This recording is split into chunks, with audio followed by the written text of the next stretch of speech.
తన భర్తకు ఒక కమ్మటి కూర, అతనికి నచ్చిన ఒక వంట చేసింది సాయంకాలానికి. అందులో ఈసారి 6కు మించిన స్లీపింగ్ పిల్స్ వేసింది. 4 స్లీపింగ్ పిల్స్ అంటే తన శరీరం తట్టుకోగలదు కదా, కానీ 6కు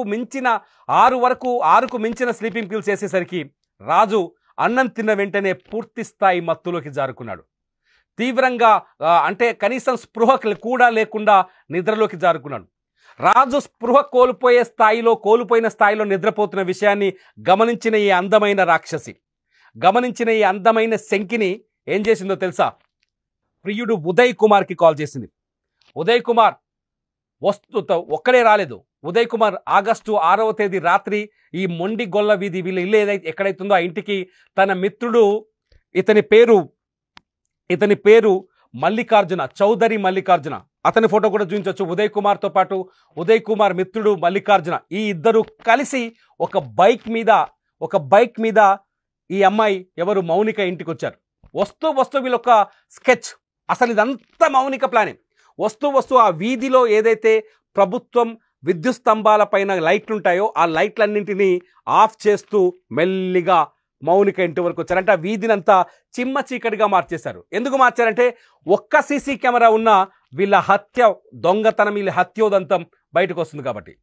ఇద్దరు కలిసి లైట్లు ఆఫ్తూ మెల్లగా మౌనిక ఇంటికి వచ్చారు. రాత్రి 1 గంట సమయంలో వచ్చి మౌనికని డోర్ కొట్టి ఇంట్లోకి వెళ్ళారు. అప్పటికే మత్తులో ఉన్న రాజు 2 కాళ్ళని, ఒక కాలుని మౌనిక, ఇంకొక కాలుని ఈ మల్లికార్జున్ ఇద్దరు కలిసి అదిమి పట్టుకున్నారు. రాజు మరి బాధ్యత అయిందే కదా, నెక్స్ట్ రేపటి నుంచి మౌనికని చూసుకోవాలి, రేపు మౌనికని కాపాడాలి కాబట్టి నువ్వే చెప్పని చెప్పింది. వెంటనే ఆ ఉదయ్ కుమార్ ఒక పిల్లో తీసుకొని రాజుకి శ్వాస ఆడకుండా చేసి చంపేశారు. సింపుల్, చాలా తెలివిగా సింపుల్గా ఆగస్టు 6వ తేదీ అర్ధరాత్రి మర్డర్ చేశారు. ఒకసారి మర్డర్ చేసిన తర్వాత ఏం జరిగిందో చూద్దాం. చెప్తాను.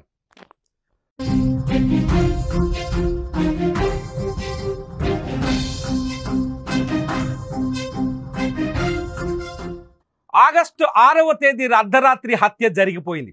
రాజుని చంపేసింది మౌనిక. ప్రియుడు ఉదయ్ రాజు మొహం పైన పిల్లో అదిమి పెట్టి అతని శ్వాస తీసేసింది.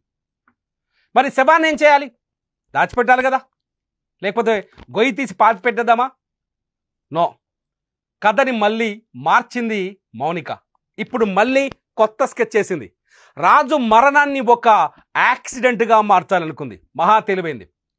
రాజు మరణాన్ని ఒక యాక్సిడెంట్గా మార్చాలని వాళ్ళ ఏరియాలో ఏదైతే పాతపట్నం మొండిగొల్ల వీధి అనే గ్రామానికి ఉన్న ఎవరైతే ఎస్సీ కాలనీ ఉంటుందో ఆ ఏరియాలో, ఆ ఎస్సీ కాలనీ కింద ఒక రోడ్డు ఉంటుంది. ఆ కాలనీకి కనెక్ట్ అయ్యే రోడ్డు, ఆ రోడ్డు దగ్గరికి ముందు రాజు బైక్ని తీసుకెళ్లారు. ఎవరు? మోహన్, అట్లాగే ఈ ఉదయ్ కుమార్ ఇద్దరు కలిసి తోసుకుంటూ మౌనిక భర్త రాజుకు సంబంధించిన బైక్ని తోసుకుంటూ ఆ రోడ్డు మీద తీసుకెళ్లి దాన్ని కింద పడేశారు. ఆ తర్వాత ఉదయ్ కుమార్, మల్లికార్జున్ వీళ్ళిద్దరూ కలిసి రాజు డెడ్ బాడీని బైక్ మధ్యలో కూర్చోబెట్టుకొని బైక్ మీద ఎక్కడైతే రాజు బైక్ను పడేశారో మొదట వెళ్ళి అక్కడికి తీసుకెళ్ళి అక్కడ ఆ బైక్కి ఉన్న ప్రదేశంలోనే రాజు డెడ్ బాడీని కూడా తోసేశారు. అతనికి గాయాలైనట్టుగా అక్కడ రోడ్డు మీదకి వెళ్ళి వస్తూ బండి మీద వస్తూ చనిపోయినట్టుగా ఒక సీన్ క్రియేట్ చేశారు. సినిమా డైరెక్టర్లకు కూడా దొరకదేమో ఇటువంటి స్క్రీన్ ప్లే. ఆ సీన్ క్రియేట్ చేసి మౌనికకి అక్కడి నుంచి ఫోన్ చేశారు. మౌనిక, మా పని అయిపోయిందని.